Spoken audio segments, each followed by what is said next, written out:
So here we have the Kia Sportage on a 15 plate. I'm going to start off by showing you inside the boot, and then we'll hop in and run through some controls on the inside of the car from there. As we approach the back of the car, you can see we have reversing sensors, plenty of boot space as well, along with that 60-40 split folding rear seat should you wish to increase this space even further. Okay, now that we're inside the car, we're going to start with the dials. On the left-hand side, we have the rev counter, we have the speedometer in the middle, and over on the right-hand side, the coolant temperature gauge and fuel gauge. Also in the middle, you can see the total mass of this car there, 40,456. We back out to the steering wheel. On the right-hand side, we have cruise control. On the left-hand side, we have stereo controls. We then have phone controls down the bottom just here. You'll only be able to use the phone controls once you paired the phone up to the car. And that is done over on the stereo in the center. Hit the phone button. And then from here, you would use the numbers that correspond with what it is that it asks you to do up on the screen. So you would press 1 to connect our Bluetooth. We're not going to do that at this point in time.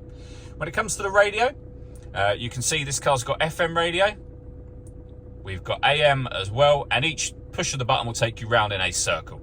To listen to your own music, press the media button. Nothing is connected or inserted at the moment. You can use the CD player, of course. This car's also got auxiliary and USB inputs as well. So plenty of ways to listen to your music in this car, with the main volume for the stereo just here. Beneath that, we then have dual zone climate control. So you can adjust the passenger temperature, the driver temperature. You can increase and decrease the fan speed. You can determine what direction you'd like the air to be distributed in. When you're happy with those settings, that button turns your air conditioning on or off again.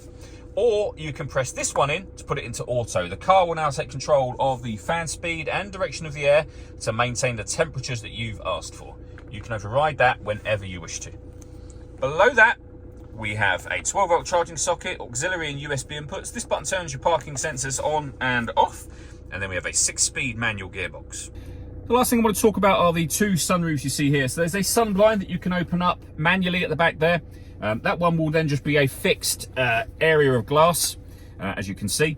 This front one will open up, and the same, you can leave it like this, and as obviously that lets in a lot of extra light to the car, but this front one will also open as a proper sliding sunroof as well, should you wish to do that. All that leaves me to say is thank you for taking the time to watch this video. If you'd like to come and see the car in person and have a test drive, please feel free to call either of our MJA sites. We'd love to hear from you soon.